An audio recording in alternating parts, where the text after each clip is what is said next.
So, like kind of like a dream role kind of thing. Yeah. I would love to be P6 main cast. That'd be pretty cool. Persona 6 would be cool. I would love to be like a main character in an Assassin's Creed, but that's never going to happen because I'm not British. I think that ship has sailed.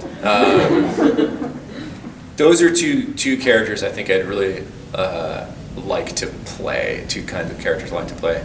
I love villains in general. I don't get to play them a lot because my voice is generally like more on the wholesome side, I guess. Like my voice print doesn't lend it to villains. But I do really enjoy the archetype. They're a lot of fun because you can just go a little crazy. The few times I've played them, they are really, really, really fun. Yeah. What else?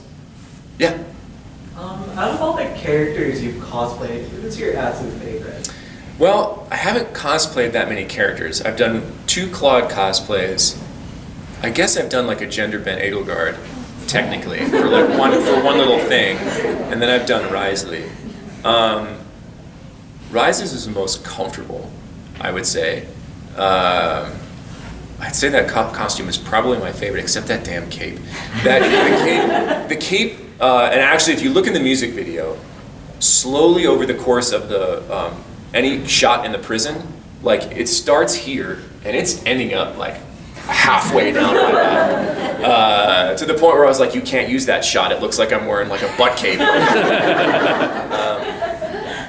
But his costume was like the easiest to wear for sure. Claude's his war phase, really heavy. Like the material that she used was just really, really heavy. Like yours looks way more breathable than your academy phase, but like, you know, like that really billowy, like thick pants and like thick, it was really freaking hot. So I'd say Rise is probably the most comfortable. I mean, Summer Claude's was swim trunks. Okay. Yeah, I saw a hand shut up, yeah. Who is a voice actor or voice actor that you met that you were super hyped to meet? Like during like a studio session or something like that?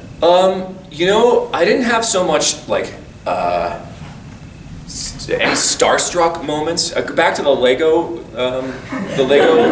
thing though. Like when and it's a lot of times like, even like you tell me like who's the voice of Johnny Bravo, I'm like I had no idea, right? Like but it was Jeff Bennett, and I didn't know that Jeff Bennett was the voice of Johnny Bravo until like halfway through working with him for like a year, because it was just like, all right, we're all professionals in a room. It was cool to me. The only ones that like I really knew that I worked with on Lego and other projects, like I worked with Nolan and Troy Baker, and Nolan North, and that was cool to meet them, and like because I respected their work, getting a chance to see like, well, how do you approach in a more organic environment? Like how did you approach the role? And it was cool to see like how, because I knew their performance, how it kind of like got to there. So that was neat.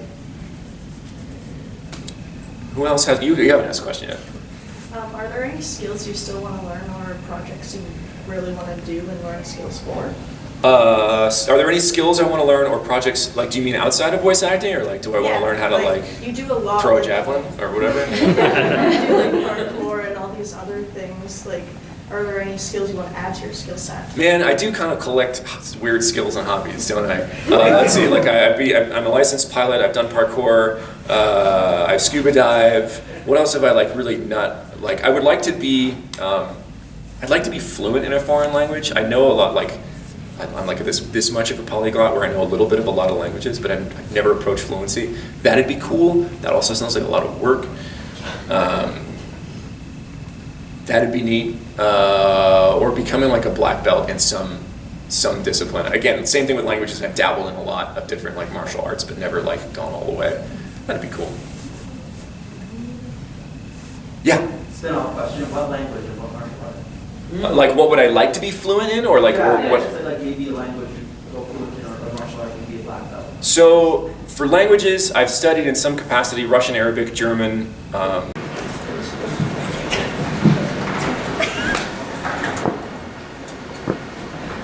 Who's excited? All right. Yeah, it's Otafest 2025. It's awesome. We got another guest to welcome to the stage. Our next guest is an accomplished cosplayer who has competed overseas, was recently featured on an episode of Adam Savage's Tested, and most importantly is one of my friends. Please welcome a fellow Calgarian, our cosplay guest, Autumn's Cosplay. Please come up here.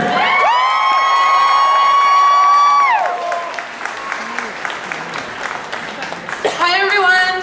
I have been coming to Otafest for about 10 years now, and I am extremely honored to be able to be here as a guest this year.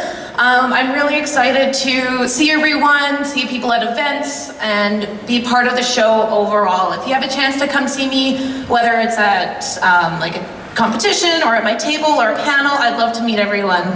Thank you!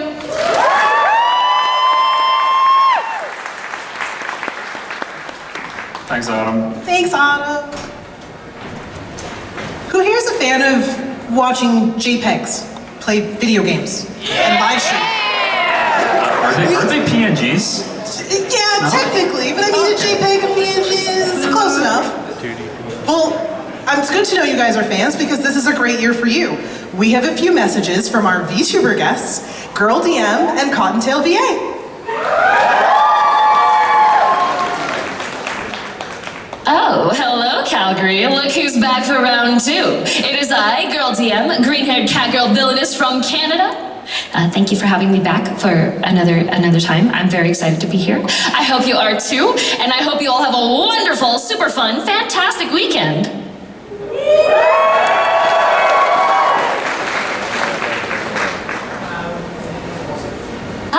It's me, Cottontail VA, and it is my first time here at Otafest. I am so excited. I got 2 meet and greets. You can come see me on Friday at 6 p.m. and Sunday at 1 p.m. See you there, darling.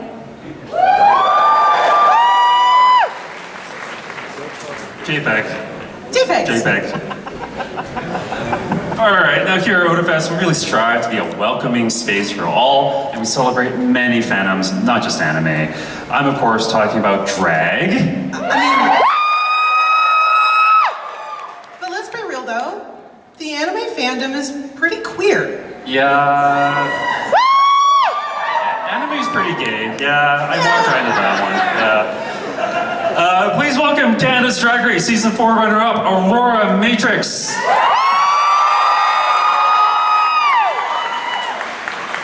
Hello, Otafest, make some noise! Oh my goodness, this is my very first time here at Otafest. I'm so excited to be celebrating with you all. Are you ready to nerd out with everyone? Absolutely. I asked my manager, like, what is Otafest? And he told me everything about it, and I went, sign me up, get me on the plane. I need to go to Calgary right now. So I'm so excited. But yes, if you don't know who I am, my name is Aurora Matrix from Canada's Drag Race Season 4. I unfortunately did not win, but I came in second place. This evening, I will be here on this stage hosting the drag show. So if you want to stop by around 8 p.m., we'll be doing a drag show here on this stage. I'm so excited to be with you all. Also, come by my booth. I'll be at F7. You can come meet me, take some photos, get some merch, all that good stuff. Thank you. Thank you, Aurora. Thank you so much. Can we get a yes? Excellent. Once again, Aurora will be kicking off Otafest Amplified tonight, right here on this stage. It's an all-ages drag show, tonight at 8 p.m., so we'll look for you. Come here. Yeah, and don't forget, please tip your queens. Yes. Speaking of Otafest Amplified, we got some awesome local talent who came to our pre-reg pickup last night. Enjoyed some tunes on the patio. Awesome. We got some local talent to headline our rave this year. Please welcome your DJ, Advanced Ratio. Where are ya?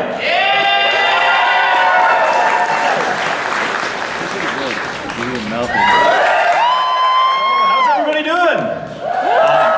I'm Advanced Ratio, not gonna lie, a little starstruck. There's all these super cool people over here, done all these amazing things. I'm just some guy from Woodbine who remixes idol music and loves Precure, but right after the drag show, this room, I will be spinning for 2 hours, all sorts of anime music, WOTA anthems, yeah, you know. So be here, it'll be awesome, I'll have a lot of fun, and hopefully you will. I charged separately. There was a Spotify usage, there was a radio usage, there was a TV usage, and then there was different usages depending on where they were airing it, like geographically. So that's That's how you make money in commercial. It's for usage rates. Yeah. Okay, so we got about 5 minutes here. Oh, I'm so sorry. Gent in the yellow sunglasses, I think you had your hand up. Yeah, I just had a question about sort of like, is there any sort of like, I guess like registers or sort of voices that are more popular in English compared to other ones? Because I know that famously there are certain actors that are dubbed over, like sort of Darth Vader. He was dubbed over by James Earl Jones to have a more lower sort of like bassy sort of voice, and there's even some like quote-verse characters where I would say like, oh yeah, in English this is like much deeper, or like Bane from like Star from Batman. The English dub is a lower voice, but in Quebecois French it's actually quite high-pitched, I think, comparatively. So I was wondering if there's like a trend, or if there's something that you guys had noticed as professionals that where something was in more demand or has a bit of favoritism in the industry. Oh, I love the good questions today. I have so many thoughts about every single question. Okay, so trends come and go. Remember that. This might be super in right now, but it's probably going to be out of mode like next year. The other one too is that equipment can do wonders. There are certain microphones where I sound really tinny and very childish, and then there are certain microphones that make me sound really sexy. And I know what they are because I have tried them and I know how to use like my equipment to benefit my voice style, which is why I really encourage you to all like try equipment and just figure out what actually works for your voice. The other one is that people definitely get cast for the sound, the timbre, which is the technical term, the timbre of your voice. It's a singing term. It refers to just the natural quality and sound of your voice, and people definitely do get cast for that. But being cast for the quality of your voice means nothing if you can't act. Yeah, and with a lot of those trends too, it can be the director's decision, the producer's decision, maybe the client has come and said, I want this character to sound in this particular way, whether it's the English, French, Japanese, etc. I think some of that too is that like, it's something that I've noticed in multilingual people, like that they can speak multiple languages. Depending on what language they're speaking, they will have a different sound to their voice. Exactly. Exactly. That is not my English speaking voice, but that is my Japanese voice. All right. So we got time for one more question. Now we are going to be out in the hall for a little bit afterwards, so if we don't get, if you have other questions, feel free. Also, just please feel free to reach out via email or social media or whatever. We're always happy to answer questions. Yeah, you had the question there, if I remember. Circle back to kind of protecting your voice, with, especially with AI. Would there be any difference between asking for a contract that is paid as per the unpaid work that you mentioned? Would it be similar agreements, or would you be looking for different scripting in those contracts? So generally speaking, if you're asking them to rewrite the contract and they're willing to, kind of thing, like if they're using the Nava writer or something of your own writing kind of thing, that would be that, yeah. They should just happily add it in and then they'd send you a new version kind of thing. If they say, something along the lines of like, trust me, bro, kind of thing, it happens.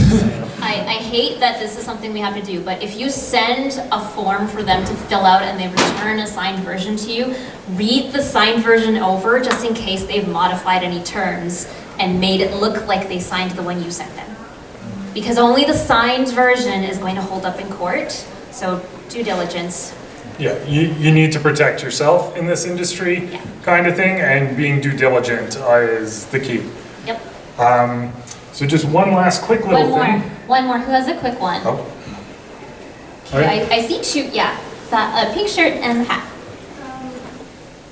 So if you're like just starting out, would you go for an agent or would you just go on your own? When you're first starting out, usually with a lot of the agents is they'll want to see that before they add you to the roster that you are able to get work, kind of thing. Because a lot of most agents generally will only keep a certain amount of people on there, and sometimes they let go of people. Usually some agents will pick up lots of people, just because the more people they can submit, the better it is for them. But for a lot of agents and such, they want to know that like you can work, you can perform, you've got experience, kind of thing. which means just starting out on your own. But there's nothing wrong with that either. TLDR is get an agent when you're ready. Yeah. Okay, so we're just wrapping up here, but the one thing I will say quickly is for those of you that are interested, we are teaching. We do have some beginner courses starting, one in July, one in September. And if you come to our table in the vendor area, we're actually doing a draw where you could win a free seat in one of those classes, kind of thing. So please, hit us up, grab a business card, or figure out how best to get in touch with us, but please, we always welcome questions. Thanks everyone for being. It's fine, it's okay. They sound great as they are, but I was like, oh my god. And I'm really proud of my audition when I sent all those off. But those are like, kind of older brother characters that I resonated with and I enjoyed. So thank you, very, very good question. Okay, so I have two questions. First one, it was rumored you're just going to be favorite Genshin character just because at the time you didn't like Genshin. Sure. But now favorite Hoyo character or Favorite Hoyo character? You want to know a fun fact, guys? I've never played a Hoyo game in my life. And I won't. I've said this out loud. Huh? I'm not surprised. I won't until I voice somebody in it. I do voice one character in Honkai Star Rail. I voiced Quest NPC in Honkai Star Rail. It is the first Quest NPC you play, one of the first ones that you play. I think he's like a scientist or something like that, who you have. It's been so long since I recorded that. But that's the only character I play in any Hoyo game. And it's a start. It's not enough to get me to play 5,000 hours of content, though. I have to have a little bit of motivation there, and the motivation will be that those games will be content. When I play them, inevitably, I'll be like, hey guys, guess the tagline is, I've never played any of these games ever in my life, and you're going to get my raw, unfiltered opinion of this entire process. But yeah, no, I guess characters I auditioned for, there was a really cool robot character in Hoyo that I auditioned for. I think his name is Sam. That was really neat. He was super cool. Yeah, Boot Hill and Gallagher were the two that I really just like had because we got art. We usually don't get art. We got art for those, and I'm like, oh my god, that guy's he's the only one with stubble. Like, come on. This guy, and he runs a bar. Oh my god, come on. I will say, when I first heard Gallagher's voice, I thought that was you. I get that a lot.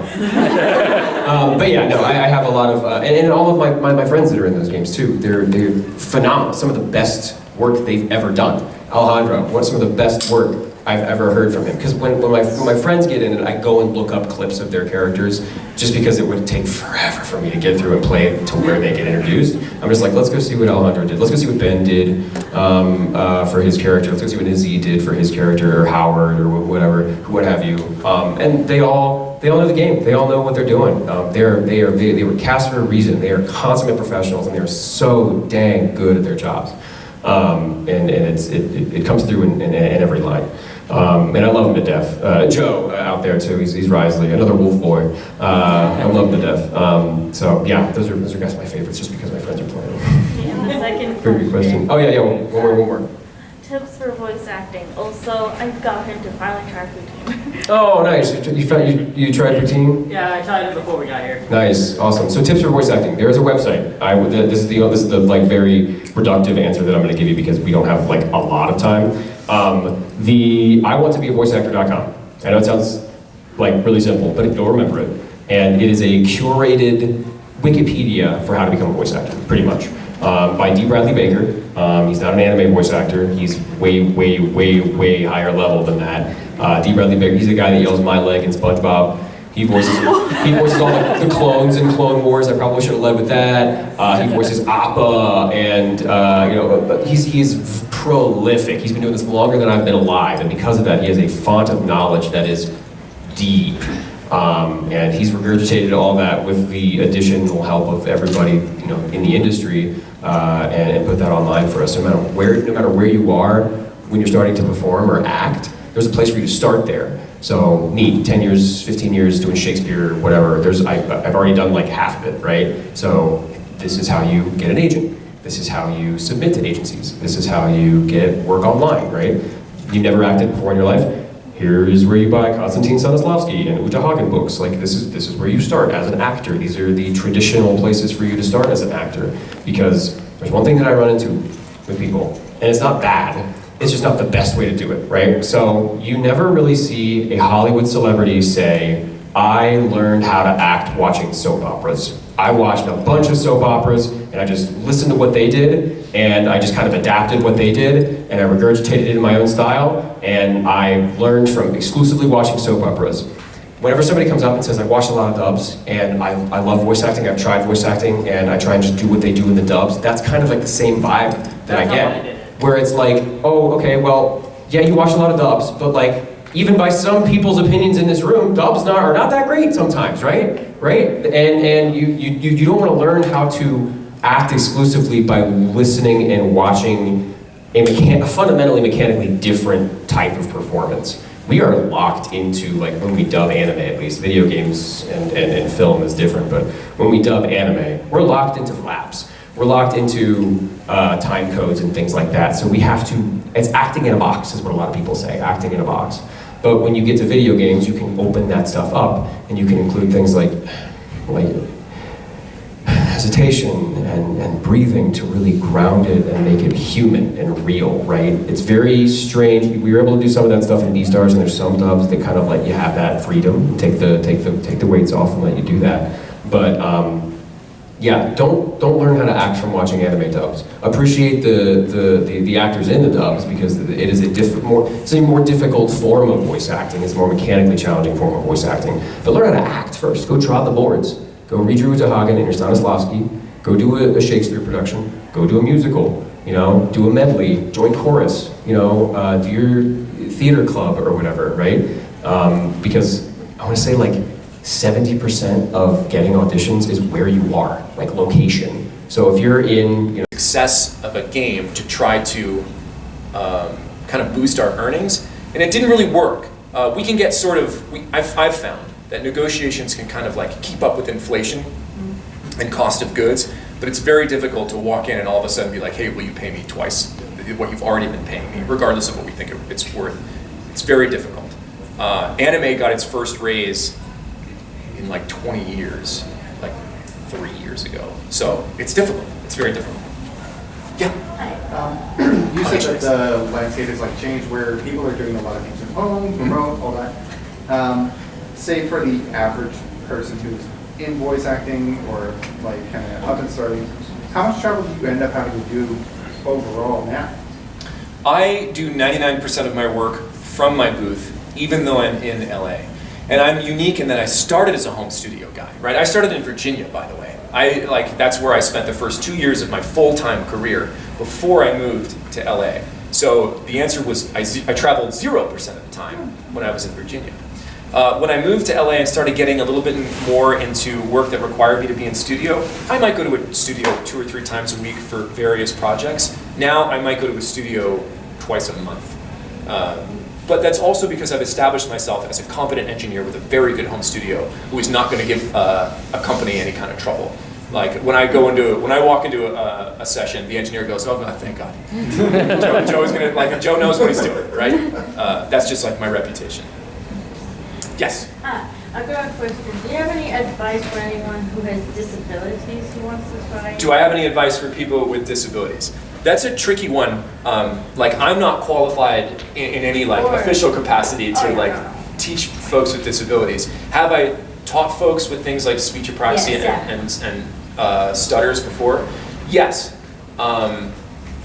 It's just you have to be very careful. That's all. You know, like you're always playing the hand that you're dealt. Or if in a way of rewording what I was saying, do you think people with disabilities are able to do voice acting, I think it's very possible, and I've seen people with disabilities. I work with people with disabilities, whether it's neurodivergence or speech issues. Like I've seen them book.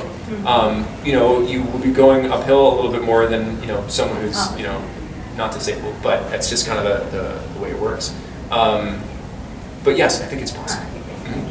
Yeah, I saw you were being here. Yeah. What casting websites would you recommend? What casting websites would I recommend? So there's a whole smattering. I actually have a whole separate course on this because it's a complicated landscape. But you're always trying to look at, some of them are paid, some of them are not paid. Am I gonna recoup my investment? Voices.com and Voice123 have probably the most amount of jobs. Casting Call Club is another great one. Voices US is okay. VO Planet is a good one. Bidalgo is a good one. There are many of them out there. It's kind of finding one that like fits what you want to do. Voices.com, Voice123 don't do a lot of cartoons and games. Casting Call Club does a lot more games and cartoons, but it's also a lot of like mixed quality projects that may not pay as much. All the way in the back, you guys are shoulders are gonna fall off. Yeah, I'll take the hat and then one right behind. Yeah. So my question for you would be, how about in terms of like voice acting skills are like ready enough for to start like auditioning as well as like making a demo? How do you know when you're ready? Okay, so there's two questions in there. One is when to make a demo, and that's its own fight that I have with a lot of people in the industry. I'll tackle that one first. The idea of a demo, right, used to be the idea of a diploma. People treated demos like a diploma. You would go through a bunch of education, you'd probably sign on with a coach for a big package for a long period of time, and at the end, you would go and make this official demo in a genre, which might mean you make a commercial demo, a promo demo, or animation demo, whatever, right? And then you had the diploma. You could go into an agent's office and say, I have a demo. And they'd be like, well, we'll talk about it, right? I don't think that's the case anymore. You can still go, and those are expensive. Like making your own professional demo is like between $3,000 and $5,000. It's a lot of money. I did not have a full set of professional demos until I was working full time for like 2 years. You don't need them right away. And the demo industry can be a little predatory to where you can be like, oh yeah, you're a brand new actor, come and sign on with me for a 10-hour package, and then we'll make you a demo, and then you're $6,000 in debt, and your skills are just not there yet. You should make a demo when you have a flattening of your skill curve, and your tastes develop as you go, right? You get experience, and you figure it. You feel like, oh, I'm improving a lot, right? If I'm improving a lot, if my skill curve is steep, and I make a demo here, now it's expired. It's 2 months later. I understand acting way better, and I have to remake that demo. And if I paid $5,000 for it, that's a no-no. So I do encourage people to make their own demos. You need samples to give to people, yes. You can't walk up to someone and be like, will you hire me? I'm a voice actor. And they're like, what do you sound like? And you'd be like, I don't know. You need something, but you don't need an immediate $5,000 package. The other idea about deciding when your voice is ready, I talk a lot about your voice being a minimum. But no, Tokusatsu is one of those things that America doesn't get as much. I'm glad that Ultraman in North America is becoming bigger as well. But please watch Kamen Rider, just because the more numbers it gets, maybe Toei will finally decide to let us have more of it, and maybe they'll even let us dub it one day. I can't say an anime that people in here probably haven't seen. If you haven't seen the original Trigun, you're wrong. It was the first anime I ever found on my own and be like, oh, I really like this. Yeah, and I watched it toe to tip and absolutely. It's fantastic. If going back to nerding out on mythology and depth psychology, Joseph Campbell's The Power of Myth is like a 6-episode series with Joseph Campbell and Bill Moyers, and somebody wooed. Oh my god! But if you ever want to understand why we tell stories to each other and how weirdly we've all been telling the same stories to each other, no matter how geographically separated we are for tens of thousands of years, it's 6 hours of your time. You won't be disappointed. Joseph Campbell's Power of Myth. The Power of Myth. It's an interview series between him and Bill Moyers. I just got another shiny snivy. Congratulations. I'm looking at it right now. So whenever I try and find new media, my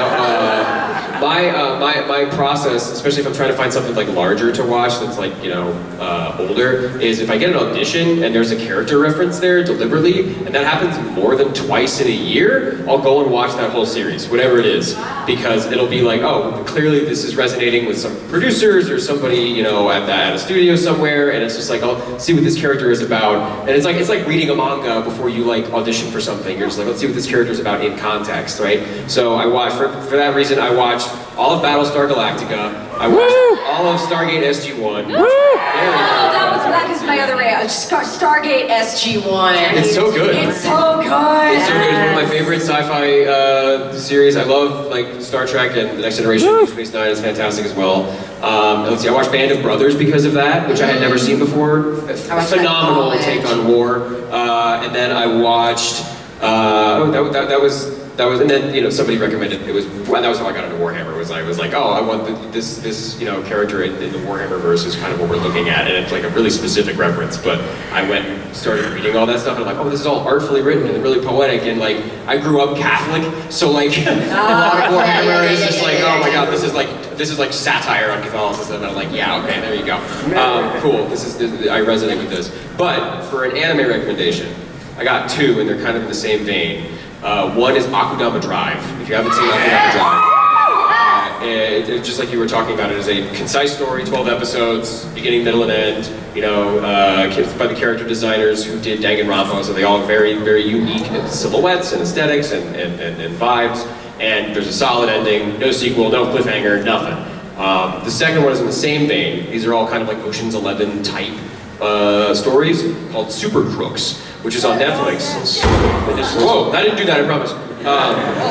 That's based on a Mark Miller comic book, and that is basically a character that I voice named Johnny Bolt, kind of like a low-time criminal, and it's not like Start your ninja journey with seasons 1 through 4 of the anime, plus a bonus figure, Shadow Clones, Rivalries, and Ramen, all in this powerful package. Do I see $40? $40, thank you, 40. How about 50 now? Looking for 50, $50, 45. Thank you, 45. Now 50, looking for 50, back to you for 50. 55, 55, 60, 65, 70, 80, 90, 100, 110, 120, 115. 110 going once. 115, 120, 120, 125 now. Who said 200?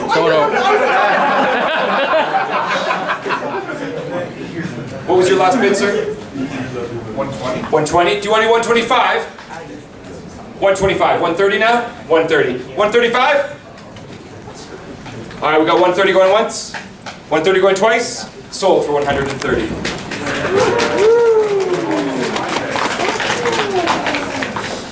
Embroidered socks. Style from heel to toe. Cute, comfy socks with detailed embroidery, perfect for lounging, gifting, or subtly showing off. Do I see $20 for these socks? 20 bucks? 20? How about 15? 15, thank you, 15. Now looking for 20. 20, thank you, 20 on the aisle. 25? 22. 22? 22. How about 25 now? 25. 27? 25 going once then. 25 going twice. On the aisle for $25. Oh, okay. Kaiji Tank's banner. Wait for it. Signed banner brings powerhouse energy and serious voice acting cred to your collection. The signed Kaiji banner, do I see $75? 75? I think the print alone is at least worth that. 75 right here, thank you, 75. Do I see 85? 85 anywhere? How about 80? $80? $80, thank you. Do you want it back for 85?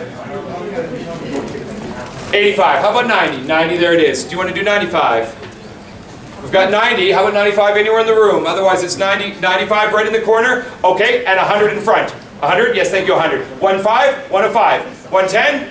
110. 115? 120. 130. 125? 125. 130? 150. 155 anywhere. Otherwise it's 150 going once. 150 going twice.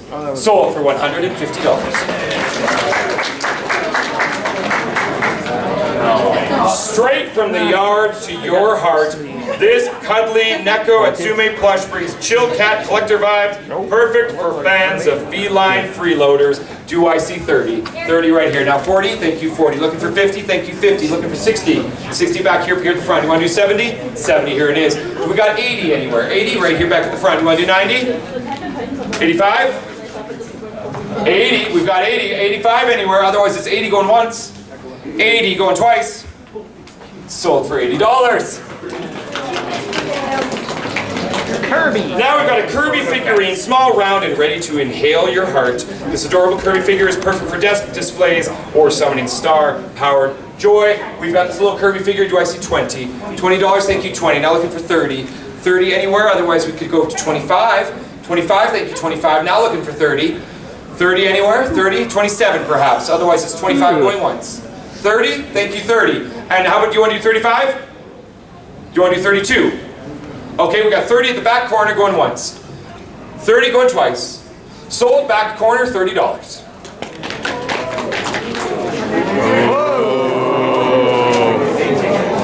This is going Exclusive art by the fabulous artist, is it Cowley or Cowley? Cowley. Cowley?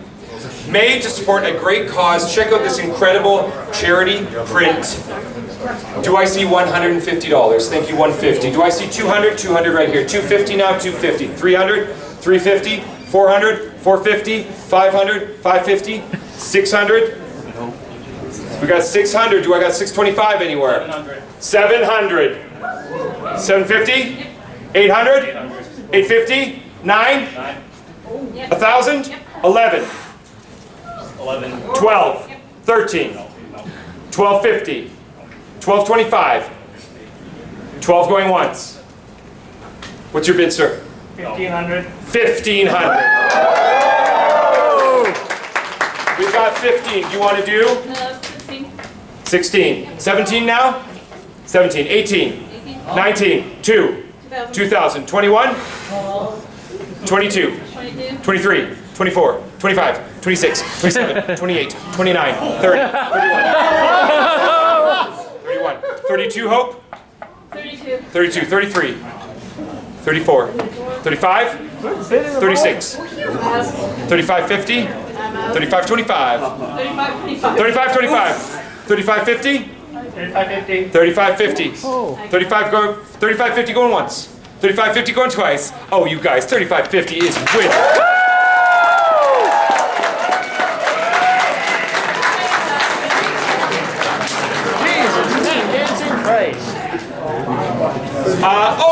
These are Otafest street banners. You may have seen them advertised hanging from street lamps in our city here of Calgary. Own a piece of Otafest history. These official street banners once flew high in downtown Calgary. Big, bold, and perfect for the ultimate fan cave or cosplay backdrop. How many is in there? There is four. One from 2019, one from 2021. And they are signed by more or less everyone who works for Otafest. Oh, geez, unfurl them. Okay, let's show do a little let's bit. Do it. Yeah, show. Show us some. Show us some. Oh, they're big. They're beautiful. And some of them say Otafest, and some of them have, I believe, art of you. Awesome. We've got some wonderful helpers. Now you're getting this entire set of 4 banners, and if you can see this one at the back table, perhaps they can come around and find a spot because it is covered in signatures of the staff and volunteers here at Otafest 2025. Do I see? Oh, and this is double sided. Do I see 200? Oh, sorry, I'll just take this out from underneath you. Do I see 200? 200 anywhere? How about 150? 150? Thank you, 150. Now 200. 200 here. Now I see 250. 250, got 200. How about 250? Thank you, 250. Now 300? 300? Anywhere? Anywhere? Otherwise we could do 270. Do you want to do 270? 270.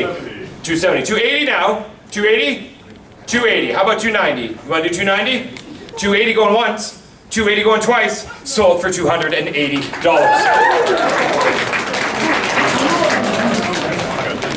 Let's roll these back up. Dragon Ball Super DVD, episodes 1 through 31. Goku's back with godly power-ups. The first 31 episodes of Dragon Ball Super in one. Action-packed DVD set. Do I see $50? 100. 100 right here. Do I see 120? 120. Do I see 140 at the back? 130 at the back. How about 140 up here now? We got 130 at the back, 140? Thank you, 140. 150? What? 150 anywhere? 145. 140 going once? Better not. 140 going twice? Sold for $140. Damn steal. Yeah. Chris Hackney, signed banner. Do I see $70? 70 for Chris Hackney's signed banner. Let's go 6. Banner? If not a banner, we have something else as It's well. not the banner? We'll see. Do we have a banner? Nadim, do we have a banner? This is the voice behind Dimitri from Fire Emblem. Let's do a banner. Illumi from Hunter x Hunter. A signed We have a banner. banner. Noble, intense, and perfect for your collection. Chris Hackney's signed banner. Do I see 70? 70 right here? Thank you. How about 80? 80 anywhere? Like something. So, yes, new friend. Just a question. What do you think about abridged dubs? Well, after Hunter x Hunter closed, I probably did 2 or 3 abridged dubs as Hisoka for really ridiculous ones where it was very naughty. And For real? yeah, you can find Brendan Hunter, Hisoka abridged, and you know there was quite a few projects. And while I said like my only caveat is that I need to be paid something so that I can say that it was paying bills for me and my kids, and I can always defend that to the extent that any artist should be allowed to try to make money. But also it was a fun way of retouching the character in a playful way, and also the fandom, which I was starting to get to know by touring the conventions and being like, yeah, shoot, I didn't know if I should ever talk about that character because they're problematic, and they're like, actually, we think that show is really fun. We think that character is really interesting. We'd like to do all these goofy things. And I was like, well, then I started doing AMV collabs too, right? Like you can look up Hisoka, Fight Me Maybe, Carly Rae Jepsen's Call Me Maybe parody, and that's me singing the song, but from Hisoka's perspective, and it's fun, right? I've got like a Christmas song out. Like it's just all kinds of things that people are like, would you? And I was like, I like to say yes as much as possible. I like to say yes, so if I can, say yes to what you can say yes to. And when it doesn't align, remind yourself you get to say no to things too, but why not say yes to as much as possible? So that's even for me been fan dubs and abridged and weird things, and people emailing me saying it's my sister's birthday, she thinks you're cool, would you send a little audio? And I'm like, how touching that this would be someone's, I don't know, that they would find that meaningful. I'm being gifted that. Why wouldn't I try to say yes? Yeah. Still here? All right. Yeah, just one quick question. What's the most memorable blooper you've had in a voice? In your Blooper? Yep. What is a blooper? A blooper would be just like a flub or a mistake, but I mean, like, we will try to make each other crack and break and laugh on the day, especially if you're doing Walla. Like in Walla, it's like layers of group voicing, right? So you and me and her and him, we'd all crowd around the microphone and we would be like, okay, so for the next 45 seconds, this is the scenario, this is what you guys represent, let's have some improv. And sometimes we'd have conversations to each other about that world, and they'd be like, okay, now we're gonna do another layer on top of that, and it starts to get sillier and sillier as we try to put jokes and weird little moments between each other into what's gonna be just a din of sound, right? There's layers of sound making a cacophony of weirdness. But we'll be like listening like, oh, I heard the punchline to the joke that we no longer hear the setup for. But we would have such a great time doing that because Dub World is often isolated and alone. And even in those instances, you're still like, if you've got a good relationship with the director and the engineer, which you typically do after a few seasons or even a few sessions because you want to have fun while you're doing this, you'll start to add things in and intentionally like screw up the line for a laugh. And knowing that they're never going to use it, but knowing that it's a fun thing that did get recorded, that wouldn't it be funny that, like things like, Tien and Chaozu were always an interesting dynamic, right? And so while I would often like do kind of like big brother things with Chaozu and Tien, or just like, I think at one point I was coming off some kind of like battle where I'd lost or something like that, and Chaozu's kind of like doing that, it's okay, you'll get there next time, Tien. And I said something like, you're the only one that believes in me, Chaozu. And obviously we don't use that in the take, but we get a laugh out of it because we're getting to have that moment, and it's just fun. Sure. Where did you get that smoke barrel whiskey? That's just at 118 Empire in the main lobby of the Marriott there. So 118 is a place that I've visited a few times because they'll bring the barrel right to your table. They've got all the woods you can choose from for different smokes. And I'm not purporting that anyone should, start drinking alcohol. But if you do like old fashions and whiskeys and bourbons, it's expensive, but they do a great job of making quite a presentation of smoking the glass. You choose your sugars and your bitters and your syrups, and it's just quite a production. You get to choose which kind of bourbon or whiskey that you like, which just makes every drink you choose an adventure. Looks so good. It was delightful. And I went for a really weird one because I've been there 5 or 6 times. So I was like, okay, they have a new menu, they've got new weird things on it. I went for like, I think it was walnut, was the wood smoke. I want to say honey was my sugar. So instead of a sugar, I chose a honey. And then I chose Szechuan for my bitters. And I was like, what are we gonna have? And it became quite an interesting, like it was a little spicy with the Szechuan. And I'm here to hide. Like Christmas, brother! Will you grab a mic? Here's a mic. Thank you. Hi, y'all. I'll pass it to Brandon in a second. I just had a funny moment. I was carrying a bag of donations for food bank and had a flashback to my very first Otafest of working to University of Calgary to get my $5 off my weekend pass by bringing the food bank donation. So yeah, that's just it for me. Here's Brandon. I wasn't supposed to speak. As always, it's such an honor to be asked back, and the charity auction is such an important event, and I'm so honored to be able to participate in helping the Calgary Food Bank to be able to help realize its goals in such interesting and difficult times. It is so wonderful to see this community continue to rally year after year and dig deep, but also go home to some amazing pieces. So I'm absolutely honored. I don't know if there's anything you want me to say, but if this is the last I get to say to you, I'm so grateful for these years together, and it teaches me so much about the cycle of planting and tending and harvesting and resting and regrowing. And so, although I might not be here next year, I do want to request that you make enough noise for everybody else. And if you would permit, maybe we could put a little rain on all the seeds that we've planted today by putting those fingers up in the air and starting to snap together and make that beautiful rain sound. And if on 3 you would permit me, we're going to do 1 crash of lightning. Only 1 clap is all I request. 1, 2, 3.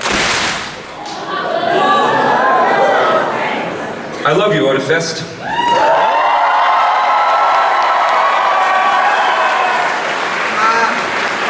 Because Brandon is better at talking than I am, he has the honor this year to announce our big number. Sorry, it was just 1 number. Instead of all that, our donation as part of the charity auction and all endeavors by Otafest this year is $48,000.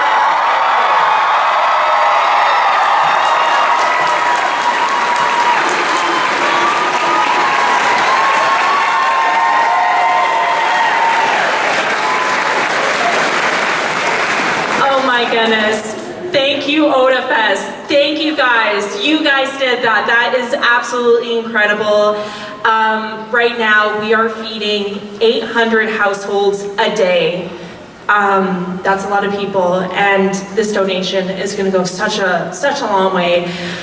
For every $1 donated, we are able to distribute $3.50 worth of quality food to our clients. So every $1 is really going to help. So thank you so much, Otafest. We couldn't be more grateful. Thank you, guys.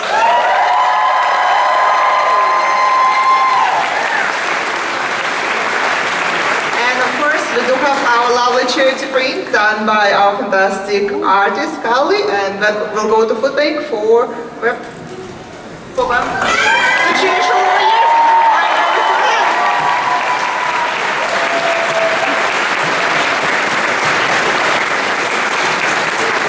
And that's all from us. Thank you so much, all.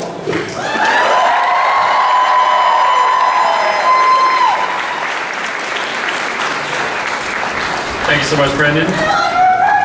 And thank you so much, Otafest fam and community for making this possible.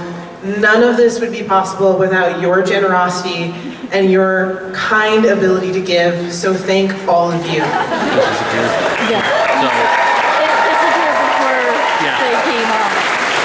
Oh, it just appeared for me right now. So, the target was 15,000. I don't know if everybody can count. 3 times. 48,000 is kind of a lot more than 15,000. So the alligator eats the bigger number? Yeah. If you've never been to closing ceremonies before, you're about to see some stuff. If you have, you know what's about to happen. Can I please get to the stage? Get up on the stage, Noah. Where are ya? This is my revenge for mistreating my friend. Can I get Hope up on stage? Can I get Leo up on stage? These 3 Otafest staff members, as a reward. I know I'll never be the same. Shook my world so hard again. Wish I washed away my sins. He's a dead man walking, blank stare in his eyes. Should have given up on the ones I trust. Never should have been surprised when they shot him down.